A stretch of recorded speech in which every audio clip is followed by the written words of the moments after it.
What's up, it's your boy Cintron, coming at you with a review video of that movie, Demonslayer. Woo! That shit was fire.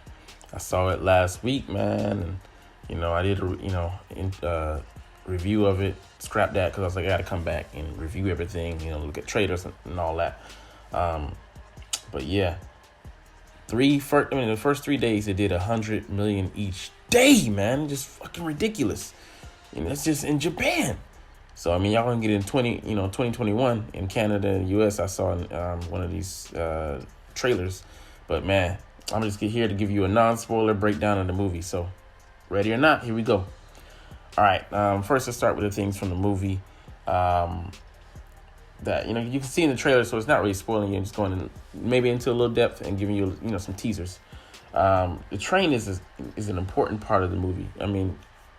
You see that they're on, they're there, they show that location, throughout, I think, all the trailers, throughout all of the trailer, except for, a select few parts, but treat it just like, as a character. You see your boy, he's got his breathing technique, water technique charged up, and that's an important part. They're fighting on the train, but it's moving. It impacts the battles. If you fall off of it, you're screwed and whatnot. And then obviously the transformation, you can see the inside of it, has some flesh and stuff. So it comes into play in all parts of the movie. But moving on to the next thing, there, you see his family in some of the scenes. There's some very impactful scenes with his family. It's not for nothing that they're showing them. They're not just, showing you a teaser, here or there.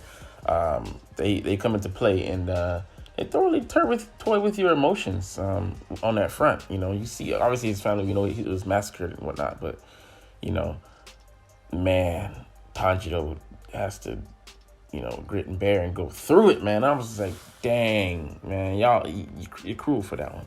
But, they're coming for it all. All right, next aspect, the dream part of it isn't a metaphor. So, your boy, you can see in the trailer, he's talking about, you're gonna fall into an endless dream. That's a crucial part of the movie, part of the plot. So you're not just talking it up. It, actually, phases into the movie. It has a part to play. So don't. I don't mean to be punny, but don't sleep on that aspect. Rengoku seems one-sided, but there's more to him. So give your boy more of a shot. He looks just like an idiot. You see him in the trailer. It's good. Umai. He's eating that that bento lunchbox. But I love it. They show off the depth of the character and in different aspects, and jump into different parts of his story. So we get to see more of him than just his surface. He looks like an idiot, but he's not.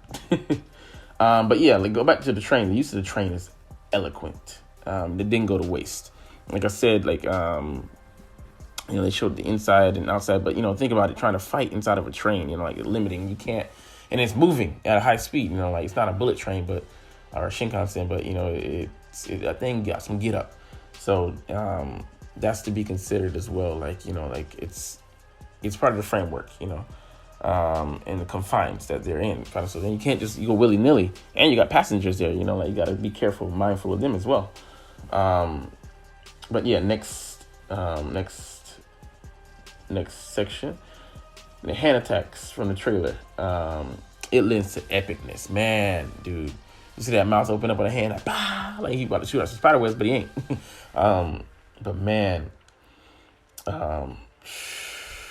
those attacks are not for naught. It just, that thing is gonna crescendo into something awesome.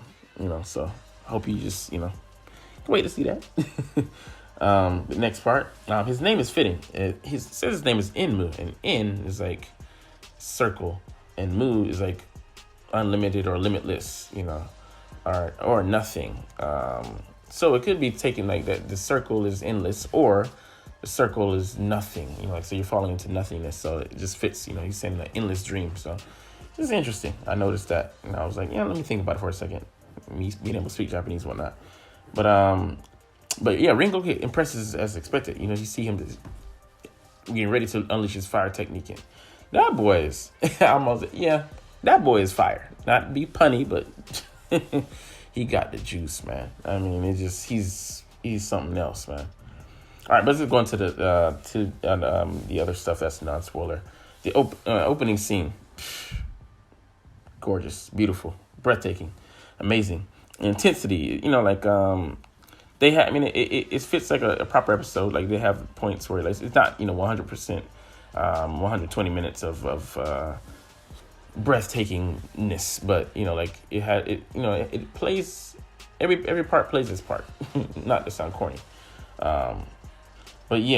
But no, the intensity is on a whole nother level, man. Like, I'll admit, there were times I was breathless, speechless, afraid to crunch my popcorn or sip on that lean, that drink, for some minutes, man. Like, it was that intense. Robbed me of my freaking breath. Like I was, a student of Urokodaki, studying these breathing techniques. I was like, but the surprises, they're well placed, and there's a couple that like knocked me on my ass. I was just like, nah, man. Whoa, man. Oh, man. Ow, man. Like, everything, on every layer, man. Every layer, like, like I would say, like, placed everywhere throughout the movie. Comedy, it was there too. Like, you can see, like, Ringo in the trailer, idiot. Umai, it's good. Yeah. He was saying, dumb stuff like that, but there were some other moments just like, I like that they included that there, because we needed it in Demon Slayer world, because we know how dark it can get.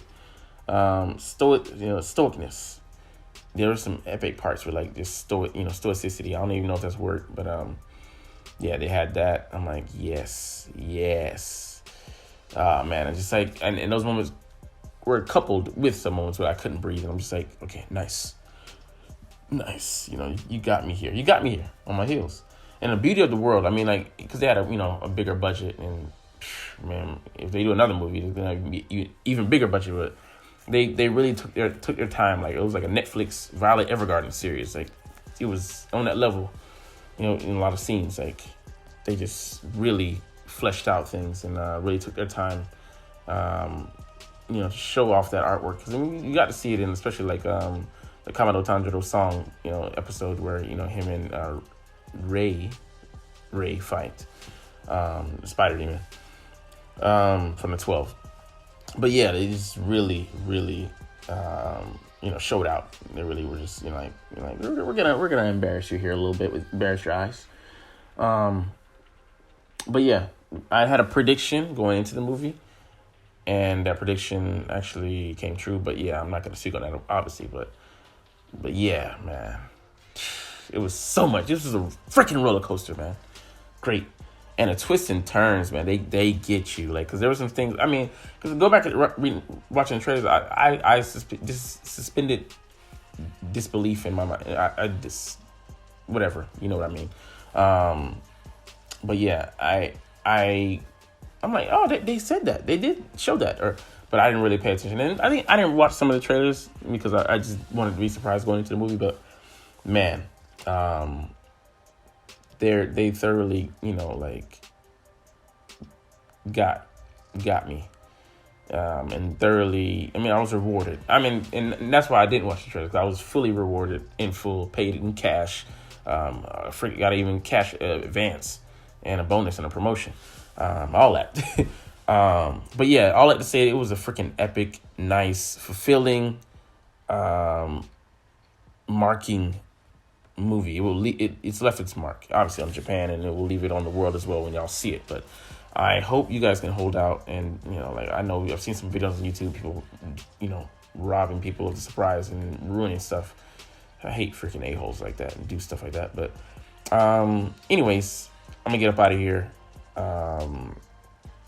It's gonna roll to the outro. So, yeah, if you liked it, let me know and all this stuff. But yeah, if you want any more information, I'll be doing some other videos. I'm gonna be jumping into the manga. They did give us some stuff. The manga, the comic book that they gave us. We go into certain stuff like that. So yeah. Anyways, I'm mumbling at the end. So I'm out of here. Bye. Like, comment, share, subscribe if you like.